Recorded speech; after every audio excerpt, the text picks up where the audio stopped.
नमस्कार, मैं Sumant Kashyap, advance astro vastu consultant अपने यूट्यूब चैनल में आपका स्वागत करता हूं। आज के इस वीडियो में मैं आपको प्रश्न कुंडली के माध्यम से हेल्थ को देखना बताऊंगा। यानी यदि किसी को बीमारी हुई है और वो ठीक होगा कि नहीं, कब तक ठीक होगा, ये हम कैसे देखें, यही मैं बताऊंगा।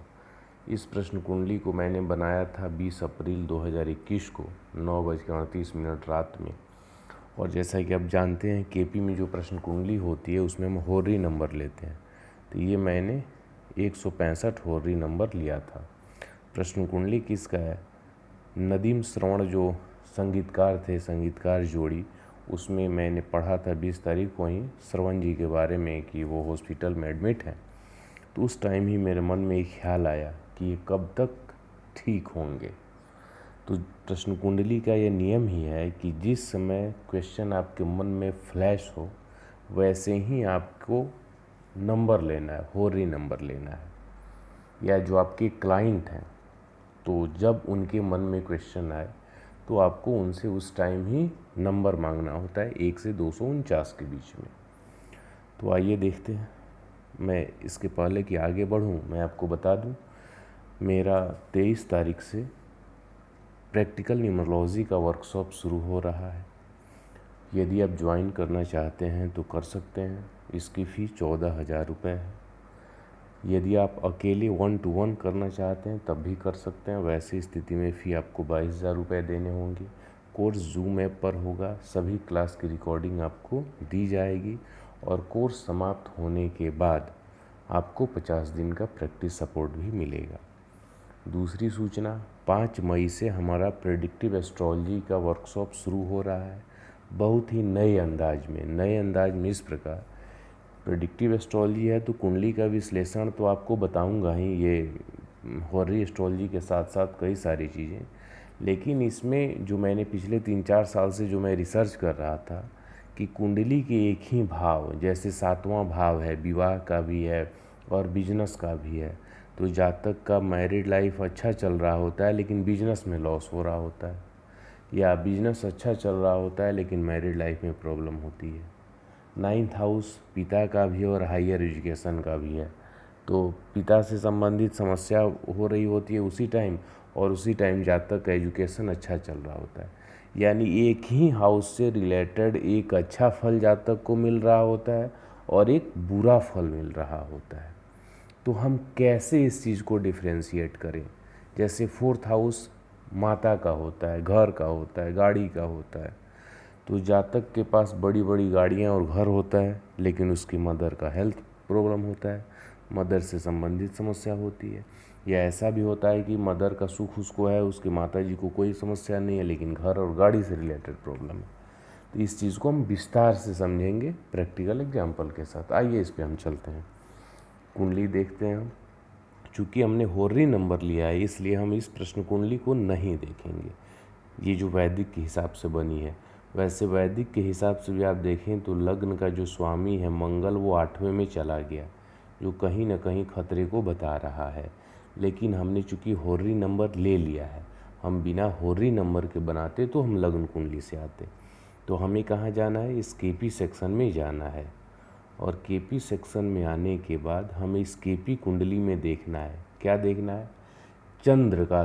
चूँकि जो मैंने क्वेश्चन सोचा श्रवण जी के हेल्थ के बारे में, तो क्या ये कुंडली उस चीज़ को रिफ्लेक्ट कर रही है? यदि कुंडली से वो रिफ्लेक्ट होगा तो पता चलेगा कि हाँ, ये प्रश्न जेन्युइन है और इस कुंडली से उत्तर मिलेगा। तो चंद्र देखिए 8वें भाव में है।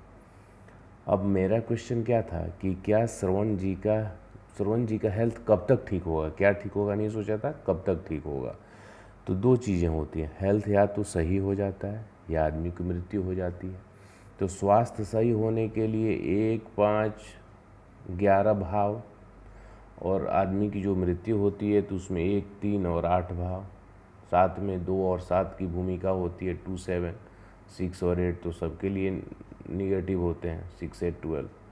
तो कहीं ना कहीं हेल्थ सही नहीं होगा। 8वां भाव दुखों का, ऑपरेशन का, सर्जरी का। तो 8वें में चंद्र मौजूद है, यानी प्रश्न की जेन्युइननेस मिल गई। चंद्र के द्वारा ही हम चेक करते हैं, क्योंकि कई बार जातक आपके पास आते हैं, वो मजाक के तौर पे भी आपसे प्रश्न पूछते हैं। तो यदि उस समय प्रश्न कुंडली में चंद्र जातक के प्रश्न वाले भाव से मेल ना करे तो आप उत्तर मत दीजिए, क्योंकि यदि या तो उसने हड़बड़ाहट में कोई नंबर दिया है जो उसके क्वेश्चन से मैच नहीं हो रहा है, या वो आपको चेक करना चाहता है। चलिए आगे बढ़ते हैं। यहाँ से भी हमें देख लेना होता है, सिग्निफिकेटर से भी। तो चंद्र देखिए 2, 3 और 8 को बता रहा है। 3 और 8 आयु जो हम निर्धारित करते हैं, 1, 3 और 8 भाव के द्वारा हम देखते हैं कि जातक की लॉन्गिविटी कितनी है। तो चंद्र के द्वारा जेन्युइनेस पता चल गई। अब है कि इनका स्वास्थ्य कब तक ठीक होगा। तो सीधा हम चलेंगे दशा में। दशा किसकी चल रही है? शनि की। अंतर्दशा में जाएंगे। अंतर्दशा किसकी चल रही है? चंद्र की। शनि में चंद्र देखिए 4 जनवरी में सूर्य खत्म हुआ है, अभी शनि में चंद्र चल रहा है 4/8/2022 तक। प्रत्यंतर में जाएंगे तो शनि चंद्र, और प्रत्यंतर में कौन सा है 2021 में हमें देखना है। तो राहु 25 तारीख तक, ऊपर में मंगल खत्म हुआ 25 मार्च में, अभी राहु है 20/6 तक। थोड़ा सा और इसको फाइन ट्यून कीजिए और आगे जाइए। तो शनि चंद्र राहु और गुरु है 19/4 तक। मैंने 20 को ही क्वेश्चन बनाया, यानी वो बीत गया। तो शनि चंद्र राहु और शनि है 2 मई तक। तो शनि चंद्र और राहु को हमें देखना है। तो हमें देखना क्या है पहले ये समझ लीजिए। शनि चंद्र और राहु, यहाँ देखिए मैं लिख देता हूँ, 1, 5 और 11 होगा तो श्रवण जी ठीक हो जाएंगे इन दशाओं में। 2, 1 भी रख लीजिए। 2 को मैंने क्यों शामिल किया? मारक और बाधक भाव की भूमिका में आते हैं 2 और 7। 2, 7, 1, 2, 7, 8, 12। बीमारी है तो 6, यानी 1, 2, 6, 8, 12। 3 नंबर भाव भी आता है 1, 3, 8, क्योंकि 8वें से 8वां होने के कारण 3rd भाव आता है। तो यानी 1, 5, 11 अच्छे स्वास्थ्य के लिए हमें देखना है। शनि चंद्र और राहु में कहाँ देखेंगे? केपी सेक्शन में आ जाइए। केपी सेक्शन में आने के बाद आपको देखना है शनि चंद्र और राहु को। शनि 1, 5, 11 में सिर्फ 5, लेकिन निगेटिव 2, 3, 8, 8 पूरी तरह से निगेटिव, यानी 90% ये प्रॉब्लमेटिक। चंद्र में कोई भी पॉजिटिव नंबर नहीं, 1, 5, 11 नहीं, जबकि 8, 8, 2, 3 पूरे के पूरे निगेटिव। राहु में आइए। राहु में क्या है? 8, 8 2 बार यहाँ 5 और 5 है, यहाँ 11 भी है, लेकिन 8 पूरी तरह से मौजूद। फिर उसके बाद शनि चंद्र राहु, फिर शनि था प्रत्यंतर लेवल पर 2 मई तक। फिर इसमें ये 2, 3 और 8, यानी महादशा अंतर और प्रत्यंतर, प्रत्यंतर को हम छोड़ दें तो महादशा और अंतरदशा पूरी तरह से ही निगेटिव है, जिसमें अंतरदशा सबसे ज़्यादा प्रमुख भूमिका होता है किसी भी इवेंट को होने के लिए। महादशा में प्रॉब्लमेटिक नंबर या न्यूट्रल नंबर आने पे या सपोर्टिव नंबर आने पे विशेष कोई समस्या नहीं होती है, यदि अंतरदशाएँ आपके लिए सपोर्टिव हो। तो अंतरदशा सबसे ज़्यादा प्रॉब्लम मृत्यु के पूरे भाव को लिए हुए मौजूद।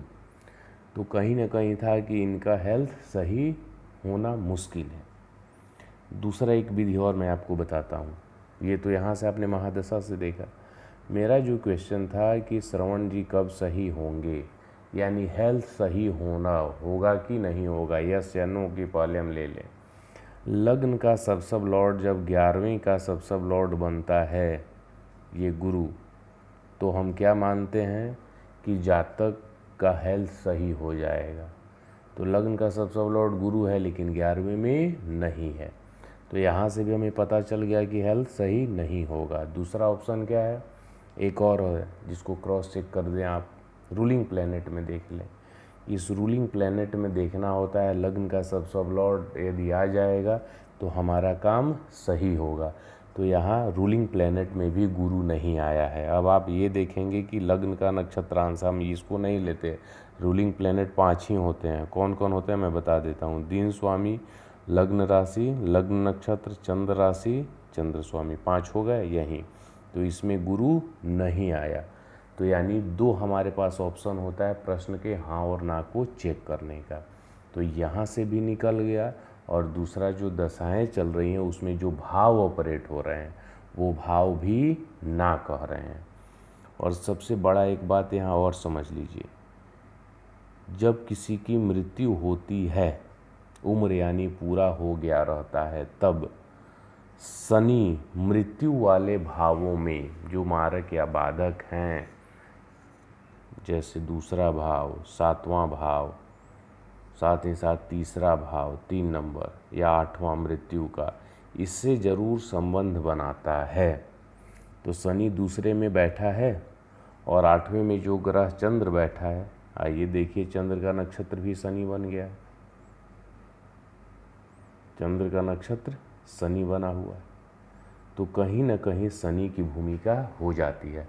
अब इस रूल को आप मिस इंटरप्रेट मत कर दीजिएगा। मैंने क्या बताया है, ऐसा नहीं कि आप किसी दूसरे विषय वस्तु के लिए, दूसरे क्वेश्चन के लिए आप प्रश्न कुंडली देख रहे हैं और वहाँ शनि चंद्र का संबंध बन जाए, ऐसे शनि हो, तब आप कहें कि अरे इसको तो हेल्थ की समस्या है। हमारा विषय वस्तु क्या था, हेल्थ से रिगार्डिंग टॉपिक ही था ना। स्वास्थ्य सही होगा कि नहीं, तो सही होगा तो स्वास्थ्य का हो गया, नहीं होगा यानी मृत्यु का होगा। तो इस स्थिति में शनि मृत्यु की में प्रमुख भूमिका निभाता है, इसलिए मृत्यु का कारक भी शनि को कहते हैं। तो ये प्रश्न कुंडली देखने का तरीका है।